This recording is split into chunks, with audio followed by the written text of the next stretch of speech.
Meie paneme oma roboti käivitusalas siis raamide järgi.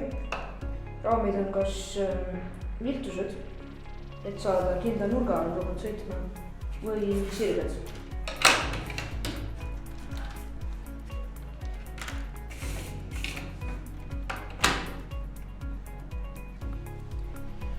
Ruutude järgi enamasti. Lisaks paneme paika siis ka selle raami järgi, seda me kasutame siis viimasel sõidul.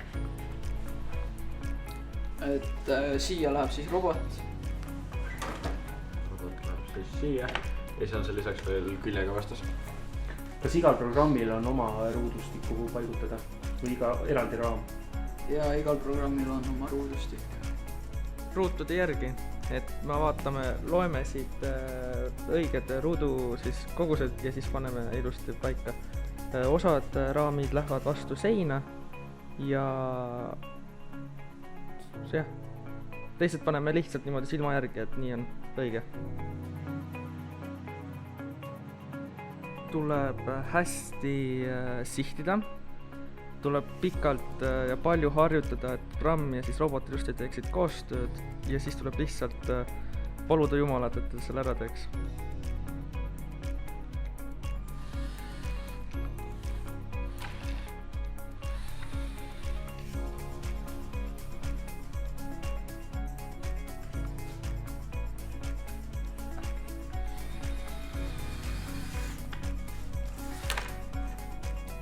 Me kasutame siis erinevaid andureid, näiteks güroandurit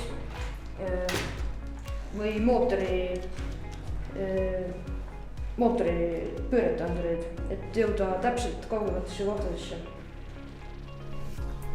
Tavaliselt saab gyroga sõita, joone järgi sõita, kuigi on ka võimalus näiteks ennast mingi asja vastu sirgeks jääda. Kuidas see käib? Sõle. Ei, see on asjad lendavad.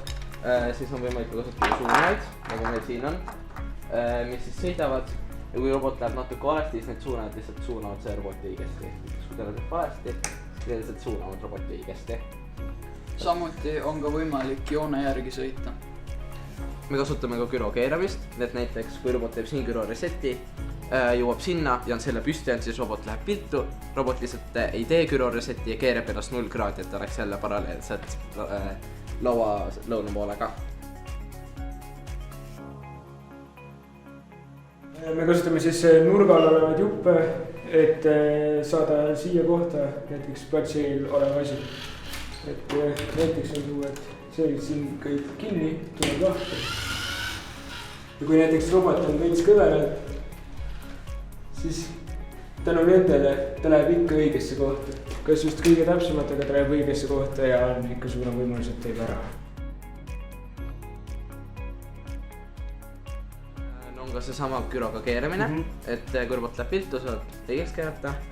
Siis on ka gyroga otse sõitmine, kus mõlemal mootoril on erinevad kiirused.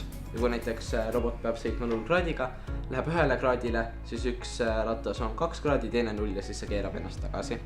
Pidevalt harjutada, et ta ei teeks ühtegi viga. Et kui teeb mingi vea, siis tuleb lihtsalt sekkuda, et robot ära võtta ja uuesti proovida.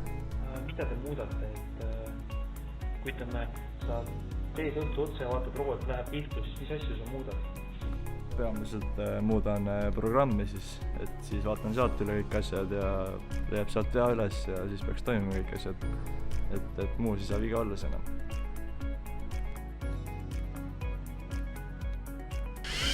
Siin me siis ka kasutame gyroga otse sõitu, sellepärast et need raskused ei ole võrdselt jaotatud ja see siis kompenseerib vastavalt, et see robot ikkagi jõuaks sinna rõngasse, mitte kuhugi kraana juurde. Kas teil on juhtumeid, kui on nagu nii palju laiendusi peal, mis on nii suured, et robot mahub napilt sinna kodualasse ära? Või ei ole selliseid olukordi? Või te peate ennast kokku pakkima selleks, et tagasi mahtuda? Meil on olnud küll niimoodi, et on mingid hästi pikad võllid, mis algselt ei mahu ära, aga me oleme need lahendanud näiteks siis sellega, et nad on jäänud võistlusauale.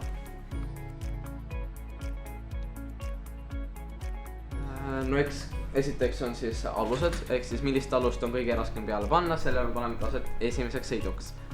ja kui me valime missioone, siis me ootame need selle järgi, et palju punkte nad annavad, kui kaugel nad on baasist ja kui rasked need on. Siis näiteks see EGIGU missioon, mis seal on, seda on võrdlemisi lihtne lahendada, see on üpris lähedal, baasist tuleb lihtsalt otsus ette ja see annab ka kaasnev punkti. Võrreldes siis selle lilla torniga, mis on muidu maas, seda tuleb üles tõsta, see on päris kaugel, sinna on raske saada robotiga ja sealt ka kaasnev punkti, et seda, mis otsustasime mitte lahendada.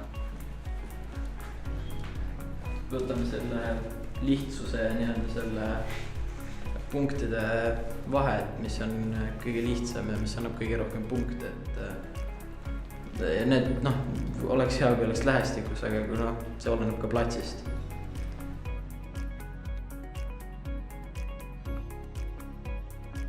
Esiteks see, kas lahendusi annab mingile raamile külge integreerida, seega kui sa saad algselt me siis teeme enamasti mudelid, millega me lahendame kindlad missioonid ära. Ja siis pärast me vaatame, kas me saame nad üksteise külge mahutada niimoodi, et üks sõit saaks teha mitut missiooni. Need missioonid, mis jäävad kõrvuti, et ta ei peaks sellest tagasi sõitma koju ja tegema, et teeb seal kohe kõik asjad ära ja siis tuleb alles koju. Et nii on kiirem võimalus teha ja säästab aega muude ülesannete jaoks.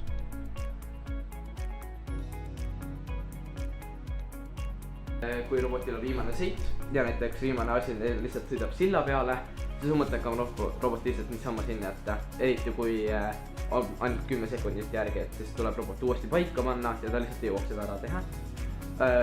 Kui see on mõni muu sõit, siis oleks vaja kiirelt tegutseda ja robot kohe ära võtta, kui sa tead, et sul on vaja järgmisi missioone lahendada, et aega pole mõtet niisama raisata. Kõige parem on ta sealt hästi kiiresti ära võtta, et aega säästa, et mitte just ootama jääda sinna. Et see miinuspunkt, see nagu ei loe mitte midagi, aga 2-3 punkti, et see on nagu väike asi.